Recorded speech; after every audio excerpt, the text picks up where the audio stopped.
ಖಾರ ಖಾರ ಹೆಲ್ದಿ ವೆಜಿಟೇಬಲ್ಸ್ನಿಂದ ತುಂಬಿರುವಂಥ ಈ ದೇಸಿ ಪಾಸ್ತಾ ಮಕ್ಕಳಿಗೆ ಒಂದ್ಸತಿ ಮಾಡಿಕೊಡ್ರಿ, ಗ್ಯಾರಂಟಿ ಇನ್ನೊಂದು ಸ್ವಲ್ಪ ಹಾಕು ಅಂತ ಕೇಳಿ ತಿಂತಾರ. ನಮಸ್ಕಾರ ರೀ, ಶ್ರಾವಣಿ ಅಡುಗೆ ಮನೆಯೊಳಗೆ ಸ್ವಾಗತ. ನಾನು ರಶ್ಮಿ. ನೀವು ಪಾಸ್ತಾ ಹೆಂಗೆ ಮಾಡಿದ್ರೂ ಹುಡುಗರ್ಗೆ ಸೇರ್ತೈತಿ, ಆದ್ರೆ ಇದು ಹೆಲ್ದಿ ವೇ ಒಳಗೆ ಮಾಡಿ ಭಾಳಷ್ಟು ವೆಜಿಟೇಬಲ್ಸ್ ಅವ್ರ ಹೊಟ್ಟೆ ಒಳಗೆ ಹಾಕೋ ಕೆಲಸ ನಮ್ಮದು. ಅದರಿಂದ ಈ ದೇಸಿ ಪಾಸ್ತಾ ನಿಮ್ಮ ಮಕ್ಕಳಿಗೆ ಒಂದ್ಸತಿ ಮಾಡಿಕೊಡ್ರಿ, ಭಾರಿ ಮಸ್ತ್ ಆಕತಿ. ತಯಾರಿಸೋದು ಈಸಿ ಐತಿ. ಜಾಸ್ತಿ ತಡ ಮಾಡೋದು ಬೇಡ, ಸಖತ್ ರುಚಿ ಈ ದೇಸಿ ಪಾಸ್ತಾ ಹೆಂಗೆ ತಯಾರಿಸೋದು ಅಂತ ತೋರಿಸ್ಕೊಡ್ತೀನಿ ಬರ್ರಿ. ಅದಕ್ಕಿಂತ ಮುಂಚೆ ನೀವು ಇನ್ನೂ ನಮ್ಮ ಚಾನಲ್ನ ಸಬ್ಸ್ಕ್ರೈಬ್ ಮಾಡ್ಕೊಂಡಿಲ್ಲ ಅಥವಾ ಮೊದಲನೇ ಸತಿ ನಮ್ಮ ಚಾನಲ್ ನೋಡಾಕತ್ತಿದ್ರೆ ಪ್ಲೀಸ್ ಸಬ್ಸ್ಕ್ರೈಬ್ ಮಾಡ್ಕೊರಿ. ಸಬ್ಸ್ಕ್ರೈಬ್ ಮಾಡಿದ ಮ್ಯಾಗ ಅದ್ರ ಬಾಜುಕಿರೋ ಬೆಲ್ ಬಟನ್ ಒತ್ತಿರಿ. ಅದರಿಂದ ನಾವು ಹೊಸ ವಿಡಿಯೋ ಹಾಕಿದಾಗ ಮುಂಚೆ ನಿಮ್ಗೆ ನೋಟಿಫಿಕೇಶನ್ ಬರ್ತೈತಿ. ಒಂದು ಬೌಲ್ನಷ್ಟು ಪಾಸ್ತಾ ತಗೋರಿ. ನಾನಿಲ್ಲಿ ದಿಸಾನೋ ಪಾಸ್ತಾ ತಗೊಂಡಿನಿ. ಇದನ್ನು ಕುದಿಸಾಕ ಬಹಳಷ್ಟು ನೀರು ಹಾಕಿ ಇದ್ರಾಗ 1 ಚಮಚ ಅಷ್ಟು ಎಣ್ಣೆ ಮತ್ತು ರುಚಿಗೆ ತಕ್ಕಷ್ಟು ಉಪ್ಪು ಹಾಕಿ ಇದನ್ನು ನೀರಿನ ಒಳಗೆ ಕಲಸಿ ನೀರಿಗೆ ಕುದಿ ಬರ್ತೈತೆ ನೋಡ್ರಿ, ಆಗ ಪಾಸ್ತಾ ಇದ್ರಾಗ ಹಾಕ್ರಿ. ಗಮನ ಇರಲಿ, ನೀರಿಗೆ ಕುದಿ ಬಂದ್ಮ್ಯಾಗನ ಪಾಸ್ತಾ ಹಾಕ್ರಿ, ಇಲ್ಲಾಂದ್ರೆ ಇವು ಒಂದಕ್ಕೊಂದು ಅಂಟ್ಕೊಂತವು ನೋಡ್ರಿ. ಈ ಥರ ಇದನ್ನು ಒಂದು 80% ಕುದಿಸ್ರಿ, ತೀರಾ ಹಣ್ಣಾಗಿ ಕುದಿಸ್ಬೇಡ್ರಿ. ಈಗ ಇದ್ರಾಗಿ ನೀರು ಬಸ್ತು ಇದನ್ನು ಒಂದು ಪ್ಲೇಟ್ನಾಗ ಹಾಕಿ ತಗೊಳ್ಳೋಣ. ಕುದಿಸಿ ಉಳಿದಿರೋ ಈ ನೀರು ನೀವು ಬೇಕಂದ್ರೆ ಹಿಟ್ಟು ಕಲ್ಸಕ್ಕೆ ಯೂಸ್ ಮಾಡ್ಬೋದು ಅಥವಾ ಸಾರಿನ ಒಳಗೆ ಹಾಕ್ಬೋದು. ಇದು ಬಹಳ ಹೆಲ್ದಿ ಇರ್ತೈತಿ. ಈಗ ಈ ಪಾಸ್ತಾ ನಾನು ಒಂದು ಸ್ವಲ್ಪ ಕಟ್ ಮಾಡ್ಕೊಂಡು ತೊಗೊಳಕತ್ತೀನಿ. ಭಾಳ ಉದ್ದ ಐತಿ, ಸಣ್ಣ ಹುಡುಗರ್ಗೆ ತಿನ್ನಕ್ಕೆ ಗಾವಾಗಂಗಿಲ್ಲ. ಅದರಿಂದ ನೀವು ತೊಗೊಂಡಿರೋ ಪಾಸ್ತಾ ಸಣ್ಣದಿದ್ರೆ ಈ ಸ್ಟೆಪ್ ಸ್ಕಿಪ್ ಮಾಡಿರಿ. ನೋಡ್ರಿ, ಇಲ್ಲಿ ನಾನು ಎಲ್ಲ ಪಾಸ್ತಾ ಕಟ್ ಮಾಡ್ಕೊಂಡು ತೊಗೊಂಡೇನಿ. ಈಗ ಒಗ್ಗರಣೆ ಹಾಕಕ್ಕೆ ಪ್ಯಾನ್ಯಾಗ ಎಣ್ಣೆ ಬಿಸಿ ಮಾಡ್ಕೊರಿ. ನಾನು ಇಲ್ಲಿ ಒಂದು 4-5 ಚಮಚ ಅಷ್ಟು ಎಣ್ಣೆ ತೊಗೊಂಡೇನಿ. ಎಣ್ಣೆ ಬಿಸಿ ಆದ್ಮ್ಯಾಗ ಉಳ್ಳಾಗಡ್ಡಿ ಮತ್ತು 1 ಚಮಚ ಅಷ್ಟು ಶುಂಠಿ ಬೆಳ್ಳುಳ್ಳಿ ಪೇಸ್ಟ್ ಹಾಕಿ ಇದನ್ನು ಎಣ್ಣೆ ಒಳಗೆ ಹಸಿ ವಾಸನೆ ಹೋಗೋವರೆಗೂ ಫ್ರೈ ಮಾಡ್ಕೊಂಡು ತಗೋರಿ. ನಾನಿಲ್ಲಿ 1 ಉಳ್ಳಾಗಡ್ಡಿ ತೊಗೊಂಡೇನಿ.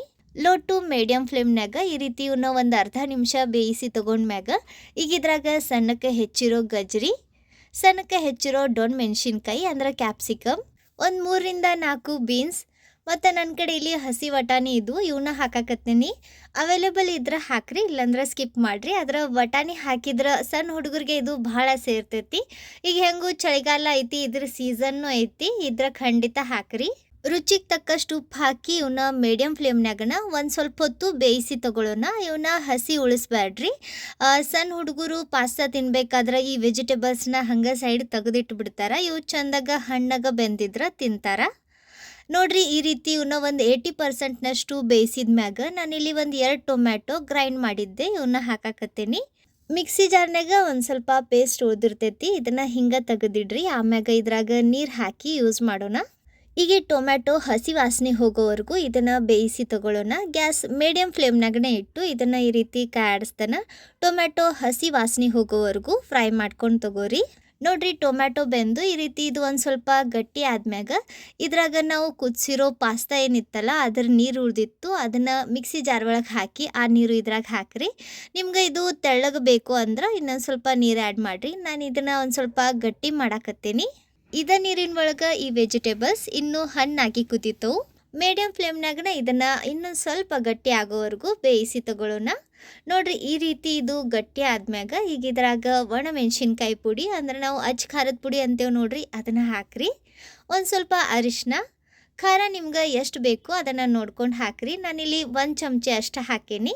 ಅರ್ಧ ಚಮಚ ಅಷ್ಟು ಕರಿ ಮೆಣಸಿನ ಪುಡಿ ಮತ್ತು ಒಂದು ಸ್ವಲ್ಪ ಧನಿಯಾ ಪುಡಿ ಹಾಕಾಕತ್ತೀನಿ. ನೀವು ಜೀರಿಗೆ ಪುಡಿ ಇದ್ರೆ ಅದನ್ನು ಹಾಕ್ಬೋದು. ಒಂದು ಅರ್ಧ ಚಮಚ ಅಷ್ಟು ಗರಂ ಮಸಾಲ ಹಾಕಿ ಇವನ್ನೆಲ್ಲ ಕಲಿಸ್ಕೊಂಡು ತಗೊಳ್ಳೋಣ. ಇವೆಲ್ಲ ಬೆಂದು ಎಡ್ಜಸ್ಗೆ ಎಣ್ಣೆ ಬಿಡಬೇಕು, ಅಲ್ಲಿವರೆಗೂ ಇದನ್ನು ಬೇಯಿಸ್ರಿ. ನೋಡ್ರಿ, ಈಗ ನೀವು ನೋಡಾಕತ್ತಿರ್ಬೋದು ಈ ರೀತಿ ಇದು ಎಡ್ಜಸ್ಗೆ ಎಣ್ಣೆ ಬಿಡ್ತೈತಿ. ಆ ಸ್ಟೇಜ್ನಾಗ ಗ್ಯಾಸ್ ಲೋ ಫ್ಲೇಮ್ನಾಗ ಇಟ್ಟು ಇದ್ರಾಗ ಪಾಸ್ತಾ ಹಾಕ್ರಿ. ಒಗ್ಗರಣೆ ಪಾಸ್ತಾಗ ಎಲ್ಲ ಕಡೆಯಿಂದ ಚಂದಾಗ ಕೋಟ್ ಆಗಬೇಕು, ಆ ರೀತಿ ಇದನ್ನು ಕಲಿಸ್ಕೊಂಡು ತಗೋರಿ. ಗ್ಯಾಸ್ ಲೋ ಫ್ಲೇಮ್ನಾಗ ಇಟ್ಟು ಇದನ್ನು ಕಲಿಸ್ರಿ. ನೋಡ್ರಿ, ಈ ರೀತಿ ಇದನ್ನು ಚಂದಾಗ ಕಲಿಸ್ಕೊಂಡ್ಮ್ಯಾಗ ಲಾಸ್ಟಿಗೆ ಕೊತ್ತಂಬರಿ ಹಾಕಿ ಕಲಿಸ್ರಿ. ನನ್ನ ಕಡೆಯಿಂದ ಆ ವಿಡಿಯೋ ಮಿಸ್ ಆಗೈತಿ, ಕ್ಷಮಿಸಿ. ನೋಡ್ರಿ, ಭಾಳ ರುಚಿಯಾಗಿರುವಂಥ ನಮ್ಮ ದೇಸಿ ಪಾಸ್ತಾ ರೆಡಿ ಐತಿ. ಈ ರೀತಿ ಇದನ್ನ ಖಂಡಿತ ಒಂದ್ಸತಿ ಮಾಡ್ಕೊಂಡು ತಿನ್ರಿ. ಈ ಮೈ ಕೊರಿಯೋ ಚಳಿ ಒಳಗೆ ಬಿಸಿ ಬಿಸಿ ಚಹಾ ಜೊತೆ ಈ ದೇಸಿ ಪಾಸ್ತಾ ಮಾಡ್ಕೊಂಡು ತಿನ್ರಿ, ಭಾರಿ ಮಸ್ತ್ ಆಕತಿ. ಇವತ್ತಿನ ಈ ವಿಡಿಯೋ ನಿಮ್ಮೆಲ್ಲರಿಗೂ ಚಲೋ ಅನ್ಸೈತಂತ ಅನ್ಕೊಂತೀನಿ. ರೆಸಿಪಿ ಚಲೋ ಅನ್ಸಿದ್ರೆ, ಸ್ವಲ್ಪರ ಯೂಸ್ಫುಲ್ ಅಂತ ಅನ್ಸಿದ್ರೆ ಲೈಕ್ ಮಾಡಿರಿ. ನಿಮ್ಮ ಫ್ರೆಂಡ್ಸ್ ಹಂಗೆ ಫ್ಯಾಮ್ಲಿ ಸರ್ಕಲ್ ಜೊತೆ ವಿಡಿಯೋನ ಶೇರ್ ಮಾಡಿ ಪ್ರೋತ್ಸಾಹಿಸಿ. ವಿಡಿಯೋ ನೋಡಿದ್ದಕ್ಕೆ ಧನ್ಯವಾದ. ಭೇಟಿ ಆಗೋಣಂತ ಮತ್ತೊಂದು ಹೊಸ ರುಚಿಯಾಗಿರೋ ಯೂಸ್ಫುಲ್ ಇನ್ನೋವೇಟಿವ್ ರೆಸಿಪಿ ಜೊತೆಗೆ. ಅಲ್ಲಿವರೆಗೂ ನಕ್ಕೊಂತಿರ್ರಿ, ತಿನ್ಕೊಂತಿರ್ರಿ, ಖುಷಿಯಾಗಿರ್ರಿ.